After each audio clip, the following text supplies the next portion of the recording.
பா அவன் தான் ஒரு தண்டை சொல்லுன்னு உனக்கு தெரியும். அவனுக்காக நீ ஏன்ப்பா அவன் தொண்டை தண்ணியை வேஸ்ட் பண்ணுற? இதுக்கப்புறம் நான் ஜெயிப்பேனான்னு எனக்கு தெரியல.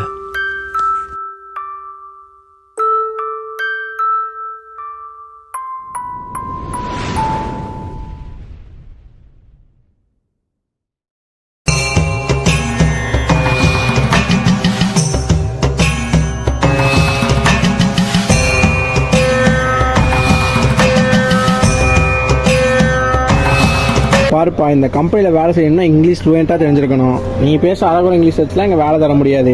பைக்கு ரொம்ப இம்பார்ட்டன்ட். பைக் இல்லைன்னா உனக்கு வேலை இல்லை. ஒரு 1 ஹவருக்கு மேலே வந்தால் கூட எடுத்துருக்கலாம். இப்போ வேற ஆள் எடுத்தாச்சு. நீங்கள் வேற இடம் பாருங்க தம்பி.